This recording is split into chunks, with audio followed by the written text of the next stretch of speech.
All right. Looks like we're We live, are. yeah? Yeah, here we are. Are we Here. live? I'll do it live. I'll do it live. All right. Welcome to the SEO Vault episode 182. We're joined today by myself, Bucky Helms, Mike Milas, and special guest, Mr. Victor Perez. This is the SEO Vault where we analyze all SEO news and filter the industry noise so you don't have to, and where we candidly talk about the latest test results and tactics that are moving the SERPs. As a reminder, if you are interested in having us look at any of your campaigns, we offer free, yes, I said free, SEO audits at web20ranker.com. And of course, we have the spring SEO training event coming up in April where Chaz and myself will be speaking. In this episode, we'll be talking about huge brand updates you can't miss, SEO testing updates, all the SEO news for you to be aware of. And of course, if you missed any past episodes, you can visit SEOvault.com to see those. We're also on all of your favorite podcasting platforms as well as YouTube. So make sure and check those out. Like, comment, subscribe, all of that good stuff. And gentlemen, how are you? How are you doing today? How are Mike, you Mike, doing? Yeah. I was I waiting for you thought to you were go, gonna say Victor. something. I'm doing great. Doing great. Hanging in there. It's been a rough few. I've been kind of sick on and off, but other than that, still getting work done, staying productive, so can't complain. How are you, Victor? Oh, I'm swell. I've been doing my thing. In a little bit of a legal battle, but I'm not able to comment on anything that's going on. Somebody sent me a cease and desist letter, but Yes, Victor wanted to make that clear right out the gate. So anyone who does have certain questions, you may or may not be saying much about that. so We're yeah, gonna talk so some I'm not. SEO though. So I talk about SEO. I talk about SEO for lawyers. And I've always been here in the local SEO community. So but yeah, I've been dealing with a whole bunch of changes. Joined recently with Growth Foundry, so I'm very excited for everybody Great there. company. It's a team that I've definitely known of for a while. I've seen obviously a lot of people here. We've used Local Viking and some other tools and everything, but it's definitely something I'm, very, very excited to start to get into. I know something that I've always wanted just from my SEO work is just to, well, even before I started doing SEO, honestly, I've always wanted to be like a developer. So getting to join a team that has like true developers there, people They got some who, great developers there. Yeah, they got some of yeah, the best people, developers I've seen. yeah, and that all that kind of stuff is awesome because if I can start learning that and doing what I love to do and combining both things, doing some more automation, some more maybe some AI use. I know we've got some of that in the news, but yeah, I'm very excited for everything moving forward. Are you That's sticking awesome. are you sticking with the law niche with Growth Foundry as well? Yeah, it's like I think to myself, it's like if I didn't do SEO, what else would I be doing? And out of everything that I've learned so far throughout my life, it's like, man, the other profession I would love is to be a lawyer. I It's just something about the law, something about finance. It just fascinates me, and that's why I'm sticking with legal. That's always, it's what I'm known for. It's what I have tons of experience on. I've done probably close to like 1,000 campaigns at this point that I've gone through. So it's definitely my bread and butter. Yeah, absolutely. Well, yeah, I It's a agree. nice That team. team over there is very cool. I enjoy all of those guys. And and on the development side, like you mentioned, getting to work in some of that as well with the experts over there. I've dabbled a little bit with them and kind of helped them beta test some things that whole team's launched, and it's very cool to be able to kind of ideate and say, hey, this is what I would envision, and then seeing them, put that into practice on the development side is it's a really cool thing to be a part of on the granular level. If you ever get a chance to work with developers, anybody that's listening, I would highly suggest at least dip your toe in and see, what it takes.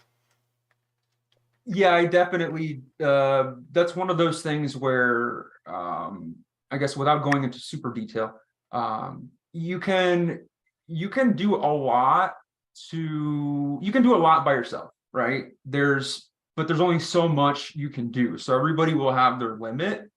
And it's like, once you find what your limit is, then it's pretty obvious. It's like, all right, the next step is automation, is getting a little bit smarter about the platforms, or like our stack. Like, what is our stack? Do we have a stack we actually like? But that, I mean, tremendous as far as, don't just look at your business and think, okay, I'll always be able to just manage everybody. At least not if you're actually trying to grow and scale. Yeah.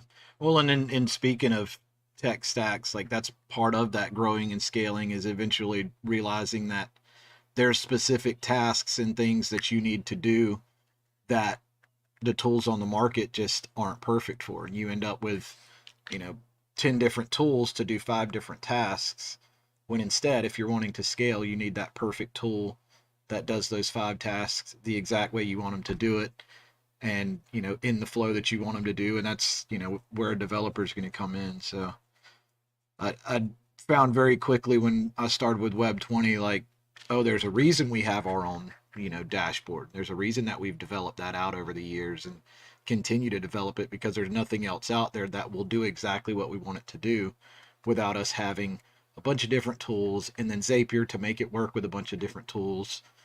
Oh yeah, I've seen you. I mean, I personally saw you guys come a long way with that dashboard. Yeah. I remember just going through the initial hurdles, and it's like, man, this is hard work. This is gonna take a long time to get everything just nice and perfect. And it's like, crap, that's a lot. That's a lot to handle. But crap, like you guys are pushing through orders like crazy these days, and it's like, that was necessary. Well, And Yeah. everybody else is using those more basic platforms, and then you have a problem where it's like, oh, or at least maybe if you're working across countries, it's like, oh, well, this payment processor won't handle that, but this is the only payment processor that works on our stack. And it's like, ooh. Yeah, and then when you just need something specific for a client or a campaign or something, you'll always find something that you hit where it's like, now we got to figure out workarounds and loopholes. And honestly, that's probably and that's why I think high level did so well, because it kind of just put enough of that together where marketers could start selling more software bundles and just passing on those stack costs, right, to their clients, essentially, and turn into more of a software business. But prior to something like high level, the bigger agencies built things like that internally. Like that is how they got to that next level without having to just, piece together a bunch of things and it breaking and not working and all that. Yeah, I was actually thinking about Go High Level the other day, and when I first started learning it, it took me a solid 2 weeks to like put together what I thought was going to work, and it did. And of course, we've tweaked it since then. But initially, I was pretty upset that like the use cases and the templatized, things weren't there that you would see in other programs. But now thinking back on it, I realized that that may have been a, a strategic plan for them from Jump Street, because what that did is open the market for other marketers, other agencies to create their own templates and use cases. And then there became a business model of, we're Go High Level developers who can build whatever you want to build and Go High Level, pay us $3,000 for this pipeline. And it became all of these different agencies and all of these different businesses around Go High Level, where, Go High Level didn't have to do that. They knew that, there was going to be businesses that would step in and fill that void. And then businesses are now pushing Go High Level on everybody and not pushing their own tech stacks. So Yeah. Well, high level initially, I think, wanted to be a framework by which agencies built on top of. You know what I mean? So just like that was the plan. There would be a marketplace. It was almost like a coding language that's launched, but for non-developers, right? So you could develop these internal tech stacks without code, but very niche down to marketing utility, right? And not completely though, because even now we're using it internally for internal training, like human resources, tracking staff and payroll and all types of things. So it really shows that's why that they build a framework to build on top of, which is why a lot of people struggled with it. Took some time to really wrap your mind around as a non-developer building on a platform to offer a software capability. But yeah, to back to what Victor was saying from the beginning, I would suggest everyone look into writing some scripts, doing some coding. If you're an SEO of any kind, Google Sheets and play around with Chat GPT. Don't use that as like you're not going to code with Chat GPT, but it'll get you kind of understanding what's out there, and it's been a really good educational tool for me to find direction on how to do things like write a WordPress plugin or troubleshoot things but eventually you get a developer. That's really where it led me. So Yeah, I was gonna say some of the initial things that I ever did was I started to mess around with just like the macro, like the scripting that you can do within Google Drive. Because like mhm, there's so many, and you can just Google some search like coding. If you're an SEO, or maybe on YouTube, honestly, but try to find other people's already like templated worksheets for things like oh, Google uh, Sheets. Yeah. yeah, Google Sheet, like people who have templates. I think there's even people in this group that will share templates with like codes and stuff. And it's like, honestly, like start looking at that first, if anything, because I mean, a lot of people, a lot of us, we're just using like Google Sheets, Google Drive, slideshows and everything. And I mean, it's crazy how much just some simple code that you can copy paste from somebody else online, like people are already publishing this. You can just copy paste other people's codes to just be able to do like a quick audit, or even things like HTTP status checker to check through like the status of a bunch of links you might have done or whatever. But so I wanted to ask you guys, I guess. So, okay, other than that, like what languages would you guys recommend? Is it like Ruby and Python essentially? Python is the mostly what I've worked in. But like I said, I don't really do much anymore. Like I've played around with things, built some WordPress plugins, some Chrome plugins and things, and now like even some projects that I'm working on that Victor knows about. We're looking at getting some develop. Well, we have a developer, but getting some other developers for things. So where to start? Definitely Python. That was fairly simple to start under, or just like even if you don't know like HTML and PHP and just some Oh, simple true. stuff like that, just start there definitely. But yeah, And that definitely for HTML and PHP, there's definitely like a million videos on YouTube for you to learn that and people messing with their websites. But yeah, that's the next thing I need to get into is actual Python. I've never actually settled on, okay, let me take this course, but that is something I would say I kind of regret not going into earlier. so speaking of Google Sheets, and in general, I like to search for things. I'll just throw this in the comments. And you could do like a site search on Google with SEO and I think oh, I think that Jordan, I think Jordan and Pierce might have shared some stuff in the group actually before. I saw him commenting, but Oh yeah, you're right. He did. Like, what did Jordan say? Python and Go, a little Ruby. Yeah, I've heard a lot about Go too. Macros with CSVs too. Yeah, that's actually you can look into that. Macros, just in general, you'll start to realize all the different types of things you can automate and do with code, and it kind of leads you down this rabbit hole of might have shared It's a some stuff possibilities. in rabbit. the I was gonna say some of them will be rabbit holes, but at the same time, it's like I'm so glad I went through some of them. Because so I'll give you an example of a random rabbit hole. I was like, so I think you guys know I'm a big like I'm a Linux guy. I'm a big open source type of person, whatever. But like one of the things is like I remember sometimes like when you get images from your clients. they might send you like an Apple format or something. It's like you're trying to put it in somewhere else. So I remember I went down a rabbit hole and I found a very simple script that you just open in the terminal, you hit it, and every folder that you just specified is now converted to like a JPEG or whatever. And it's like, you know, when you get like 300, 400, 500 images, you're not gonna, I guess the other alternative is what, like on one of these free websites that just convert stuff for you. But yeah, that's one rabbit hole I went down, and I realized like, oh, there's a bunch of batch like operations that you could do. Or if you have a lot of client files and you're trying to like fix something or sort something, there's actually a lot of like terminal commands where you can make really quick, sudden batch moves. But yeah, that's just a rabbit hole I went down. Yeah, we could definitely talk for hours on possibilities in our industry when it comes to coding. I shared a link. If you just Google search site and then the Sheets URL, you have to do this with Google Docs and change out the keywords.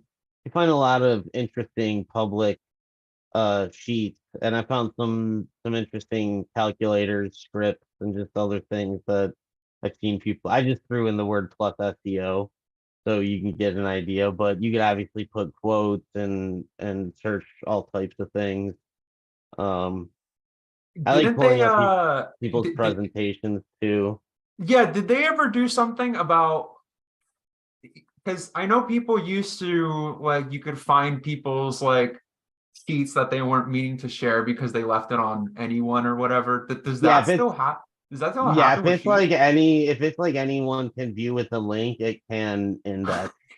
Yeah, Yeah, and they with Google Drives and stuff, unless you're like paying them to lock that shit down now. yeah, well, and So they will index, and they'll actually start getting suggested to other people that you may have had interaction with via Google.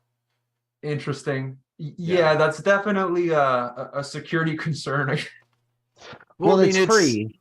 So, yeah, I and you're mean, you're sharing it with the internet. Anyone with the link, if Google has a link and it's in their search engine and anyone gets the link, you agree to share it with anyone with the link. yeah, I mean, So, all it is a piece of content. It's just like you sharing a web page. You know, if you share it enough and Google says, "Man, this must be authoritative," then they're going to index it. You know, and if you think about like Web 20 team over 200 people, if a third of that opens that link, you know, over the next several weeks, you know, just kind of in drip fashion, then you could imagine that could get indexed pretty quickly. So that's, I mean, we had to go through and lock down all of our client files and make sure that like things that we were, you know, sharing back and forth with teams that were locked down and, you know, hidden, and we had to add different Google accounts for different people, and then that opened up Pandora's box of, okay, well, what Google account is this team member using? Is it a Web 20 account? Are they trying to use their personal? You know, it was a nightmare when that stuff started happening. We actually had clients reaching out and being like, "Hey, I'm seeing your internal files." And we're like, "Oh no, that's not good." But yeah, they want you to pay for it. That's all that is. And they're like, "Hey, we're gonna start suggesting this to try and force people to pay for it." Is that so? Is that just the setting in G Suite then? So it's not even a setting. They just immediately started. It was suggested files, is what it was, and Okay. they just started popping up in other people's Google Drive. So whenever you uh, open Google Drive, it would be Oh, like suggested. You can click on suggested, and it would show all these files that Google has just picked out of the blue and says either this is similar to a file that you have, or this is similar to a file that you've opened before. And then our scenario, like a lot of our files are similar across a bunch of our clients. So some clients may have been seeing other clients' files. They were seeing, you know, master files that were similar to files that they had, and it was like, hey, this is not good. We actually reached out to them, and they were like, well, yeah, the option would be to pay, you know, and then you're making sure that everything's in, you know, Google Teams or whatever they're calling it. So we were like, no, I think we're just gonna lock everything down, and even files that we share with clients at this point, we reach out and say, hey, give me your Google, you know, Drive yeah. email, and we'll add you to those files. Oh, I used to. Oh, I'm the annoying guy. That's like, no, you're not. Nope. I need to confirm that email. Yeah. That's not. I don't know that email. Well, and they were fine with it. Like the customers understood it, and they quickly got it. This is crazy though. This search, the number 2 result here is a monthly SEO plan. It's just somebody's random Google sheet. There's a pricing calculator in there too, which was pretty cool. I mean, I've just searched for pricing calculators with the site search on Sheets. You usually pull up a bunch of them. Here's an SEO audit checklist. Wonder if we'll find some of our stuff in here. SEO Rockstars E-commerce. training is on here. That's funny. Yeah, lock your stuff down because these things will index. SEO clarity, that sounds familiar too. I'm stealing all of it. SEO site launch task template.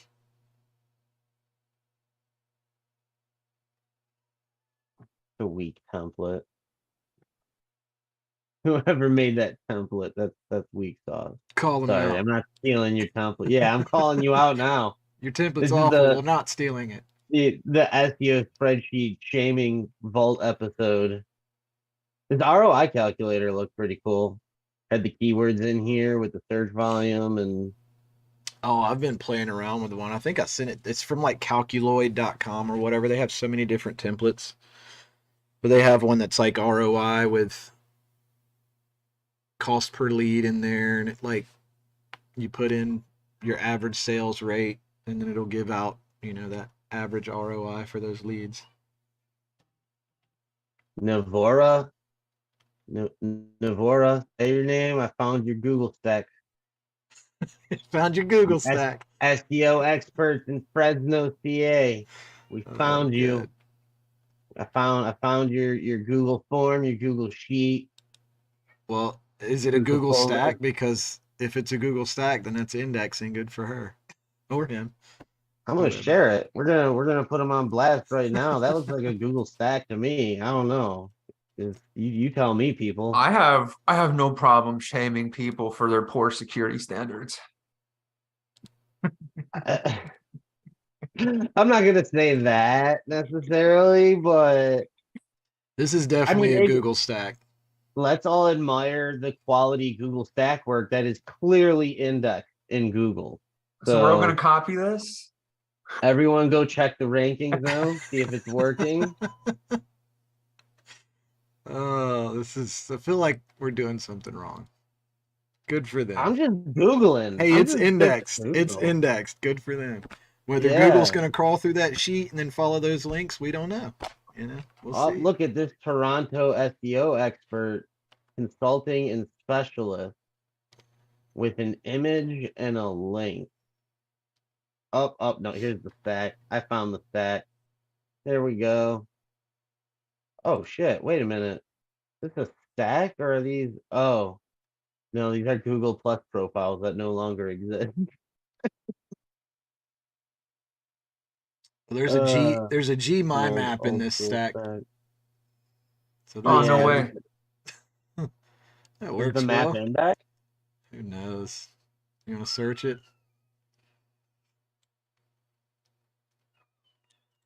This Let's do is a site friggin' search. massive. This stack. okay. Well, that my map is from 2018. That's probably back when people used to do that. Yeah, all these stacks that I'm looking at here are going through Google URL shorteners too. I don't even think those exist anymore, right?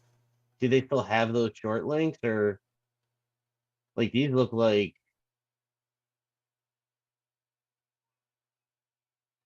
Is that still Oh yeah, around? this is for sure old. Some of the The stuff that Google they're linking URL. out to, it's not even online anymore. Yeah. So no worries Google. about shaming them. They're probably not in business anymore. Google My Maps. I'm just kidding. I want to see what this map looks like. Please be a bunch of pins in a circle. We got Oh, any it's not. questions? We're It's just not. searching. Dang it. Searching Google. Everyone watching. I wanted Hey, crop while we're circles. doing that, let me jump into the news real quick. Yeah, so let's we get in can- the news. We got some real quick updates. first of all, SEO Spring Training, Chaz and Bucky are going to be speaking there. Everyone go check that out. Don't miss it. I'm looking at possibly going, but I don't think I'm going to be able to. So, but Use everyone else code should definitely go. BH2023. There you go. I want to go. I'm not sure if I'm going. Still waiting to see how everything works So out for yes, me. I'm Bucky, and maybe I'm me and Victor. So go check it out though. We also have the dental SEO campaigns that we're going to be launching at the end of this week, probably going to be more early next week. I'm personally just finalizing some things. We're adding in some additional paid citations specific to the dental niche, as well as just some other good paid citations that we want to include in the service as well. So definitely be on the lookout for that. We'll have hopefully the final update next week that it is live. The Q2 Webby is coming Monday, April 3rd. So we can share a link here to go ahead and sign up for the Webby. And we will also have some more info on the Local Marketing Mastermind for 2023 coming soon. So be on the lookout for that. Also, just a reminder of the deal going on right now, 15% off custom infographic link buildings. Link building that comes with the infographic, actually placing it out on sites, building links, all that good stuff. Great prices, 15% off. Honestly, just the getting infographics made and things like that as a deliverable for clients is always just a nice little value add. So definitely check that out. Even if you have a struggling client, take a small piece of their budget and just kind of throw them that this month. They'll usually appreciate something little like that. Other than that, I think that's it for the brand updates, right? We don't have anything else. It's Bucky, definitely an impressive lineup for that event. it is. I mean, Yeah. it's loaded. I mean, Jordan Pierce is going to be there. Yes, that's almost why I want to go, just because literally everyone that I know in my digital marketing spheres is going to be there. Like It's that it's I a like have it's like talked to. every serious person I know is going to be there. It seems like. I feel like I've it's had a PM with at least every one of those people. I feel like we've had an individual one-on-one conversation, like something at one time in history. Very interesting. Good lineup. it's a bit of inside baseball, but I have it on good authority that this will be Jordan's last event, from what I understand. So It's always Jordan's last event. I'm just saying he had a really long post about it, and it looked Yeah. pretty serious. So Is he quitting SEO after that that's too, what he Jordan? says. He's out of the game. We'll see. You're never out of the game. Yeah. Yeah, I mean, There's he's no leaving the game, buddy. he's definitely capable of other things though. So who knows? Maybe he'll Oh, find something else that he can tear apart like he did Google. he could find success somewhere else, and I don't question he'll do that, but he will be back to us. He'll be back to SEO. You don't escape SEO. No matter what you do, you end up doing SEO. I'm doing another business venture right now about complete quasi law services, and SEO is probably the biggest thing I'm working on right now for the damn thing. So I think once you have enough people that like know you for that work, it's like they'll come after you. I don't even put myself out there and I have people reaching out to me. And it's like, yeah. it's like, what are you going to say no and let them grab some random marketer? Like, no.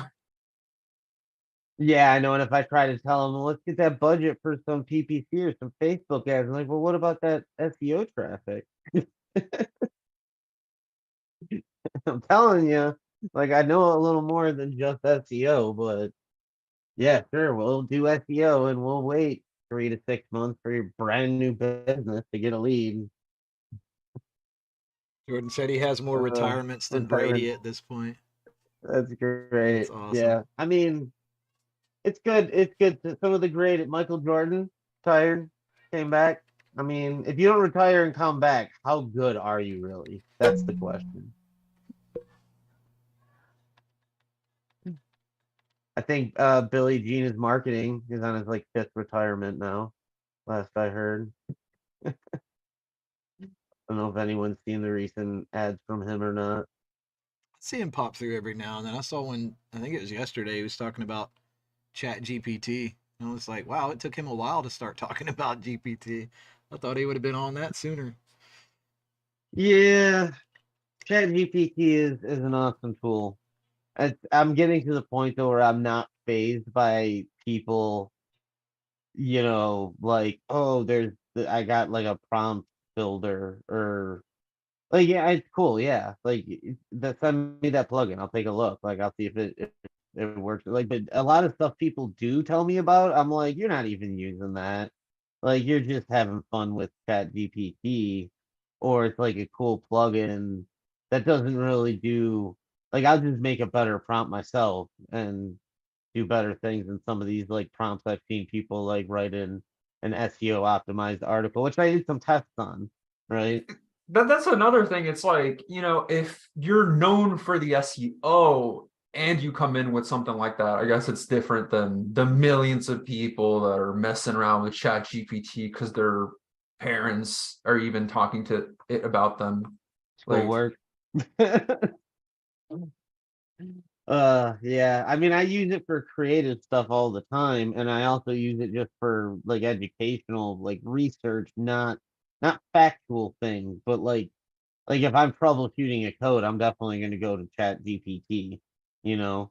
so I have friends in college still, or that kind of went back to do more classes, and oh man, like so many of their like, oh, write a 600 word response for a peer.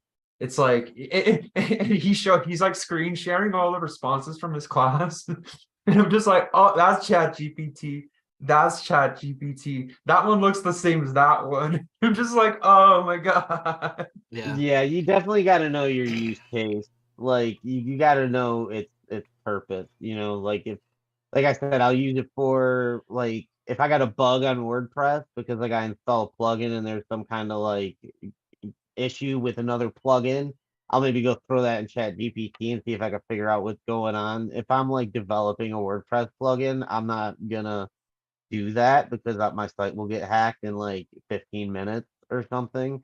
So So I there was actually had one hacked that I had a WordPress plugin sitting on. So there was it happened. this news story, and I can't remember what state or city it was in, but it was basically saying like Chat GPT, kids are using it to write their papers. Teachers are now requiring handwritten papers. And I was like, yeah, but how the teachers are going to have to read handwriting, like that's not going to be good. How long is that going to last? And then no joke, like 2 weeks ago, maybe a week and a half ago, I see a post on Facebook where a high school kid um, had created with GPT the code to make his robot handwrite papers. Oh So yeah, they like a wrote the 3D paper printer or with Chat engraver or GPT whatever. and then got the robot printer thing, like a just a router type of deal, and The only programmed that to problem write is it the handwritten on notebook paper. I was they like, would That's know that creative. wasn't. They would know that wasn't written by a human though. I saw that. That's definitely not. You're gonna yeah, need but a I mean, much That's more. creative. think about the The prompts that fact. you could give it. Like, make sure that the handwriting is not perfect. Make sure Well, that no, but Yeah, some randomization. I you could doubt give that. Chat GPT a sample of your handwriting and say, Oh match this man. with that robot, and it would match it. Guarantee you could do that. With his, I don't think his robot was programmed to But I don't make think his was. handwriting. I think it was more of a Yeah. joke for him. But you could Oh definitely do yeah. that. Oh yeah. No, you can. That's the point though. You're not gonna outrun AI. Pretending like you're like AI in 2 years from now, and that's what people don't realize is that yeah, whatever or not, if you're using ChatGPT now, if you're an expert in your field and you don't need that AI crap, like don't use it, whatever. And if you laugh at the people that use it, that's fine too. In 2, 3 years from now, millions of people, billions of people will be out of work. Industries will just be decimated by AI. People will be living completely differently because of, and people don't realize this. They think like, oh, AI just like came out like 6 months ago. And I said this before, it's been around for decades. This has been a long time in the making. The leap from AI 10 years ago to now versus 10 months ago to now is like the leap in everything else technological that we've looked, where we had like a megabyte or 1 byte that was the size of a house versus now it fits on a chip the size of your pinky. That's where AI is now. It's on the chip the size of your pinky, and in 3 years, you're not even going to be able to comprehend what it's going to look like. So that's what people really need to understand. Like, you don't care about ChatGPT, who cares? That's Yeah, fine. But yeah. Like at first, when I saw, when people started talking about this, I'm just like, I don't know. I don't know about the replacement of jobs. But then, I was talking to some friends, and I kind of learned. I kind of was asking other people about their job because I guess I've had the privilege of always being like the SEO, like the head SEO guy, and that's really like my work experience. But there's other people that have, assistant roles or some sort of an administrative role where it's a small business and they haven't really gotten to the high technological point where things are really flowing in an automated way. So there's a lot there's a lot of small businesses, a lot of law firms even, that they just, they have people on the payroll that are very simply just moving data from one place to another and organizing things. And it's like, and when I thought about, okay, how many jobs are there that are like that? It's like, okay, now I see what's about to happen. my attorney and I were on a live call the other day, and he sent me a list of these policies or whatever, and then a list of various things that these policies could impact. And he wanted them in a chart where, anything that these policies would impact would get matched to the specific policies. And yeah, we opened up Chat GPT and just threw it in with numbers and had it organize it in a chart. And he ran through it. I mean, it was pretty much on the dot. He said it took him about 5 minutes to run through, probably was about an hour's worth of a paralegal. You know what I mean? Maybe more, because they probably would have had to do some research that we didn't have to do to connect those dots. And yeah, if you don't think it's going to replace people, jobs, massive amounts of jobs, and like, if you don't think it's going to happen this year, fine. If you don't think it's going to happen next year, okay, I'll agree. If you don't think it's going to happen the year after that, it's going to be starting, if it hasn't hit pretty hard by then. Yeah. And then after that, it's only going to happen quicker and quicker. So anyways, that's my AI rant. Yeah. My input would be, if you have one of those jobs that's kind of more menial and just data type of things, then become an expert in Chat GPT and become an expert on how to use those prompts. Because there's still somebody's going to have to do that input. Be the person that implements the automation, I guess. Yeah. Learn the automation, learn how to use the prompts. Learn what I just said I did with my attorney that replaced an hour of his paralegal time, so you can charge half of what his paralegal costs and do that in 15 minutes and still charge for the hour. Yep. You know what I mean? Like, you just got to roll with the punches. Well, and that's what I've been saying all along, is like, it's not going to necessarily replace anything. It's going to make everything faster. So what would take an hour, somebody's still going to have to input it, and now it would take 5 minutes. So that means you've got, 12 different tasks that you can complete, 5-minute tasks that you can complete in that hour, as to where, earlier you could only do one thing. So here's I think a good point with that, because the biggest thing in our industry right now is content. And I'll segue really quick into the news, since we're talking about AI and like DuckDuckGo getting more AI assisted features. Bing is, obviously in the AI race. Looks like featured answers might be replacing the Bing chat answers. Whatever, all these search engines are doing AI stuff. ChatGPT 4 is now available, if you didn't hear that. And with all that said, the March core update, which is obviously the very basic core update that not the basic, the same thing they do every core update. They give it a month and a year name, and then give the same cookie cutter response about what it impacts. But with all that said, with quality and usability and user interface content, that GPT AI, where does that leave things like the core update and SEO? Because some people obviously still copy and paste out of the Chat GPT, and it can work. It definitely can work for some things. Not well, don't suggest it. But you're a content writer. do you start just using ChatGPT to write your content? What do you use ChatGPT for? I would quickly say if you're a writer and you work for an SEO company of any kind, or you just work in the industry, you should have already been messing with this stuff. For the past year.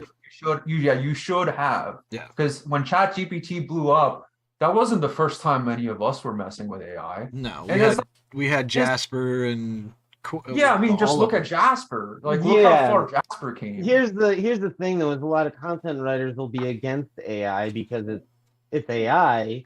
And so maybe they didn't jump on that bandwagon. Maybe they and now like Bucky said, you got to use it to be more efficient, to do your job better, not necessarily just to automate it. So- That's not what he said. So what would a writer do with ChatGPT So that they're not already doing? I'll quickly kind efficiently? of like do rebuttal on what I said, because definitely, you know, maybe with GPT-4, you know, things start to change. But I definitely didn't mean like you know, basing your work off of it. It's more so at some point, if it hasn't already sped up something that you did, at some point it's going to. So it's like that's kind of what I mean, where you need to be messing in there. Like, you don't have to actually use the outputs, but you should be in there and seeing what types of advances are being made, because it also helps you show your value. If you realize AI is this good, is my content that level? Because that's not acceptable anymore. But yeah, that's I guess my point there. So there's two different trains of thought here. There's a writer who is considered themselves an author. They do it for the art of it. They do it because they have a voice, they have a specific way of writing. Like, that's something that ChatGPT is not going to be able to replace in a great, grandiose fashion. And then the other type of writer is the web content writers, the copywriters. They're just writing on a subject that they're going to have to research, and then they're going to have to write well on it, right? That secondary writer, if you're not using ChatGPT to scale your business and make more money in a shorter amount of time, then you're going to get left behind by everyone else who is reading those tea leaves. The author, use it for timelines, use it for, laying out your story in your chapters, use it for creating an idea around how this chapter starts and ends, and then fill in the middle. You can still use it for that, but you're still putting your artistic touch on it. Or don't use it at all and be the only person out there that's not, and somehow there's a niche for that too, right? Because there's always going to be, those purists out there. One analogy would be like fast food restaurants. We know since 2020, they've all gone downhill with customer service. They all take forever now. I haven't been to a fast food window that hasn't asked me to pull up and wait for my food in 2 or 3 years. It's just awful. Where fast food used to be, oh, great, good to see you. Here's your food. Thank you so much.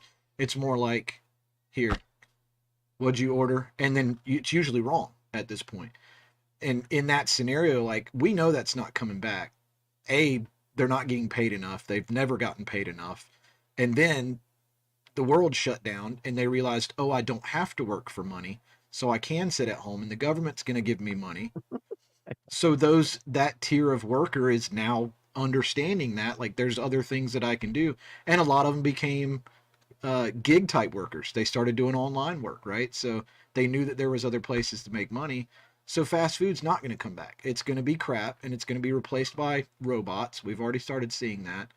But what will come back eventually is that niche restaurant that's customer service first, because they're going to be the only one on the block that is customer service first. And those people that still care about that don't want to order from an app or don't want to order from a robot in the store, they're going to go to that place because they get a smile and a handshake, and the manager comes out and talks to them, and everything's fast like it should be because they care about their job.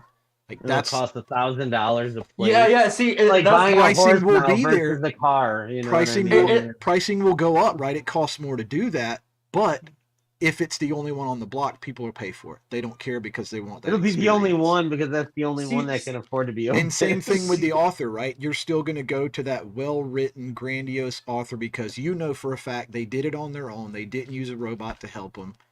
And there's people out there who care about that, and they'd rather see Well, that see, than I the think other. that'll go away though. I think well, that well, will go that's away. It's going to be a that's where I small was saying. niche. It's going to be a small, very small amount. Well, what you explained there, because see, that's what, okay, like with writers, like I know plenty of writers who, over the span of ChatGPT blowing up, they increase their prices, and it's like, okay, it's like, it kind of like matches what you said there, Bucky, where it's like, I guess so. On one hand, it's like once everybody has AI and once it's actually working for them, all of a sudden the bar was just kind of raised for quality, Mhm. right? Because if Mhm. you're a marketer looking at the content and you're like, I've got other people that are doing better, at that point you kind of get left behind. And then, like you said, there's always the people that go above and beyond. Maybe they are using the AI to help them, but like you explained, you don't use it to replace your value. You used it in a creative way that probably helped you be organized about it, thus creating an even more quality content piece. So it's like, interesting to think about it because, I yeah, think from a marketing stance too, it kind of makes more sense if you're in an industry that's a more higher end industry, like there's more separation between the high end and the low end. And then all of a sudden a bunch of people come in with a higher quality service, but still lower quality, but extremely cheaper. You wouldn't want to put yourself closer in that bucket. You'd want to put yourself even further from it. You'd want to raise your prices. You'd want to be the Apple or whatever that is just, completely separate. I'm going to charge this because it's premium, human written expertise. Like, yeah, you might get something good from the AI, you might not, but I'm going to know if it's good, and you're only going to get something that's good from me. And that's like having the high end designer versus going to like Walmart and getting a t-shirt. Not saying a t-shirt's worth $500, but you get what I'm saying. I say do the best of both worlds and have an AI tier and a handwritten tier. yes. That would be the business model I'd go with if I were I a don't. writer. I honestly think you should have one tier, and it should be the quality tier, and you should charge accordingly, and you should use ChatGPT to do that efficiently. So the But you quality should tier, but not. lie about it. No, because you should have quality people, quality writers using ChatGPT I agree. to Yeah, write high quality content. You should for sure. That is always good. But see, Well, that's the problem that I look at. Like when people are like, we have our standard content or our higher quality. It's like the content should always be good enough, right? So like, what is? I don't want. Does anyone want poor content? So Well, what are it's you at this paying point, it's for? hard to make poor content with the that's automations that true. are out there. See, but Like you before have when to I really push it to make poor content at this point. So before though, I would have said that the expertise in the content development was the difference between machine written and human written. But now you can copy and paste a Wikipedia page, throw it in there, and then tell you to write an article. The expertise, the AI can pull in seconds. Yeah. So if it's not the expertise and it's not the language, then what's the quality? What's the difference between human written quality and AI quality? Or are you saying AI is just not quality and you're going to sell your client something that's not quality? Well, I think the difference at that point would be the business owner who's just adamantly opposed to AI doing anything for them. And if you can, you have that client that say, no, I don't want AI written nothing. And you say, okay, well, we can handwrite it, but it's going to cost more. And it may not even be as quality as the AI. Depends on which one of your writers do it and how much the research they do, how well versed on the subject that they get. At this point right now, I mean, with ChatGPT and GPT-4 now hitting, I watched some tutorials today on that they put out, Oh yeah, I and know you sent it to in Messenger. It's like, ridiculously cool. Like they were making it summarize in one sentence. They summarize like 600 words in one sentence using every letter or every word started with the letter Q. and it was able to do it. And I was like, what?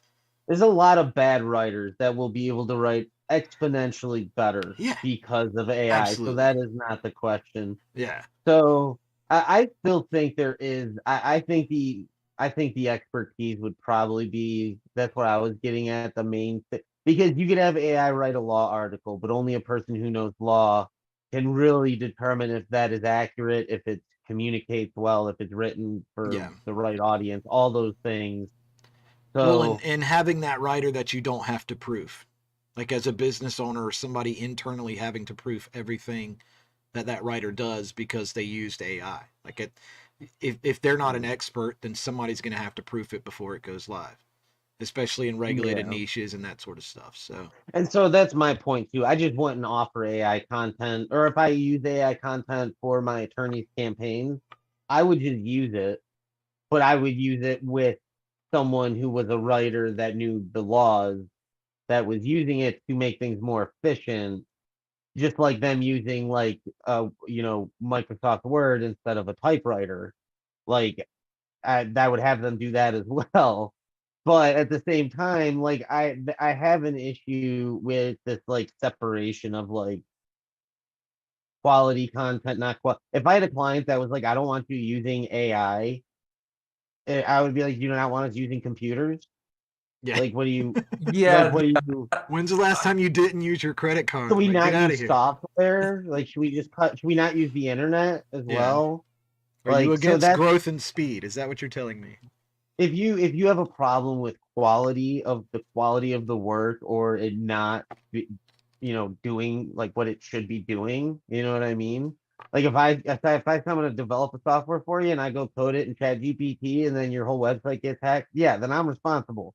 I don't get to point at the AI and be like, well, they coded it, you know what I mean? Yeah. But it's quality's quality. So that's my problem with this whole like pull between like, let's offer AI or not AI, or Well, the kind problem of is the thing. people that think they don't want it don't know what it is. Like they Hmm. haven't used it, they haven't seen what it can do.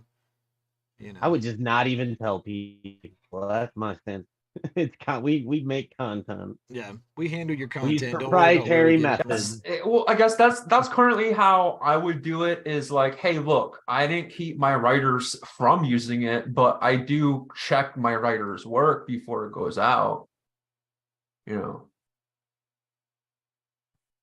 Oh wow, we've got a comment here on YouTube that said he's seen. Aaron Powell said he's seen some companies are insisting that you know GPT before applying for a job role. They're like now they're having it as part of their hiring. Like you must know GPT before we hire you. I mean, it's a tool. It's What like does knowing it a mean to know it calculator. though? Is it just like, yeah, I heard of it? Yeah.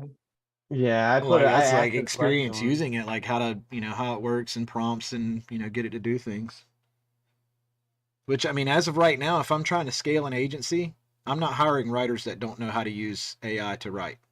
Like that'd be foolish. Honestly, if you know how to use ChatGPT for anything effective, and I can get on a call with you and you can tell me how you use ChatGPT to make your work more efficient, or higher quality even, or whatever, like that's a plus for Yeah, me. I yeah, don't think that. I constantly go to our staff members and I'm like, look, if you can replace yourself in your own job, then you'll get promoted. yeah. It doesn't mean you get fired. It's the other way around here.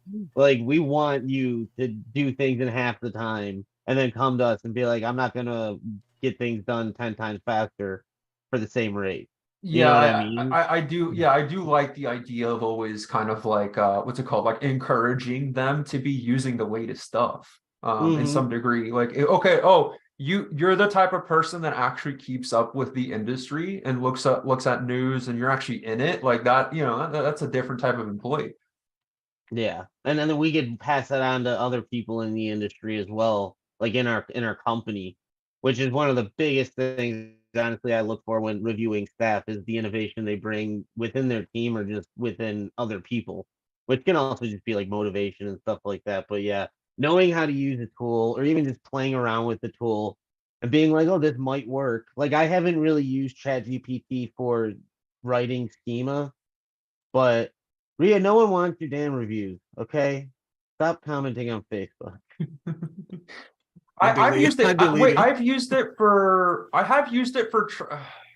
No, yeah. The only thing I could find was just proper documentation on the local business markup. I'm definitely excited to keep watching that Yeah. because something I realized. So I watch a lot of like YouTube videos, and I noticed like there's even. Oh, sorry. I'm getting sidetracked. But there's. That's fine. I think we're running a little late. I wanted to add one more thing. Just because I shared this with the team. I don't remember what team I shared it with yesterday, but the ChatGPT Chrome plugin, web chat Chrome plugin Oh that yeah, I've been very playing cool. around with. Yeah, let's see if I can find the link here real quick.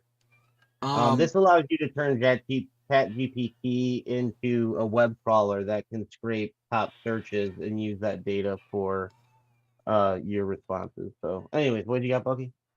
One thing that I saw earlier, and I meant to drop it in the news, but I forgot. So Google has released Palm, PALM. It's their AI language model for yeah. developer use. So it's already in the dev store or whatever. So they have an API for that already? Yeah, they just Okay. released it here I recently. wonder if ChatGPT can write me a script to try it out. Probably. Who knows? I could just take their documentation, drop it in ChatGPT, scrape it with that plugin if it's indexed. Yeah, I mean that GPT-4 like video that I watched, there's really cool stuff on there. Oh, the developer one? Yeah, it was doing really well with. I was like, geez, yeah. this thing just got a lot better. All right. Yeah. AI is gonna be huge, people. Definitely don't miss the boat. Even if you feel like it's stupid or it's not useful, just go play around with it and create as many arguments you can on why it's stupid and not useful. Okay, that's what come on the next vault and tell us why AI is horrible and why it will fail.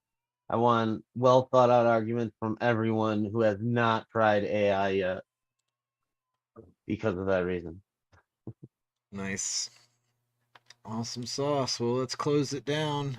Thank you for tuning into our show. If you enjoyed this episode, we'd really appreciate it if you could take a moment and leave us a review on your favorite podcast platforms.